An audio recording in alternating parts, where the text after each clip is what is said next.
இந்த சாகசங்கள், இந்த ட்ரிக்ஸு, அந்த டெக்னிக்ஸ் எல்லாம் பண்ணக்கூடியவங்க, மேஜிஷியன் மாதிரி அவங்க. தாக்கு என்ன வேணும் அதில் பயங்கர குழப்பம் இருக்கும். மற்றவங்கள்ட்ட இருந்து நான் என்ன எதிர்பார்க்கணும் அதுலேயும் குழப்பம் இருக்கும். தான் என்ன கொடுக்கணும் அதில் தெளிவே இருக்காது. ஆனால் ஒரு மேஜிக் மாதிரி தான் கூட பழகக்கூடியவங்களை தன்னுடைய பாக்கெட்டில் வச்சுருப்பாங்க தனுசு ராசி அன்பர்கள்.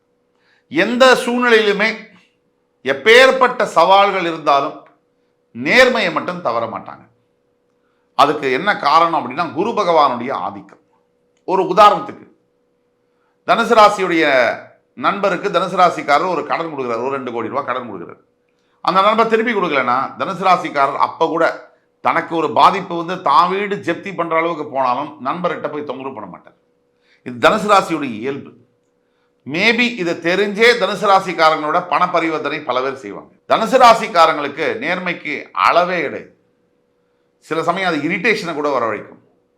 அந்த அளவுக்கு நேர்மையானவர்கள் தனுசு ராசி அன்பர்கள். நேர்மையாக இருக்கிறது தப்பில்லை, நல்லவனாக இருக்கிறது தப்பில்லை, ரொம்ப நல்லவனாக இருக்கவே கூடாது. தனுசு ராசிக்காரர்களை சுதந்திரமாக இருக்கணும். அவங்களுக்கு யாரும் எதுவும் சொல்லிடக்கூடாது. நீங்கள் அவங்களே தப்பு பண்ணாலும் 10,000 தப்பு பண்ணாலும் 12 ராசியில் ஒரே ஒரு ராசி நான் எப்பவுமே எந்த தப்புமே வாழ்க்கையில் பண்ணதில்லை, பண்ணவே மாட்டேன் அப்படின்னு வாதாடக்கூடிய ஒரே ராசி தனுசு ராசி.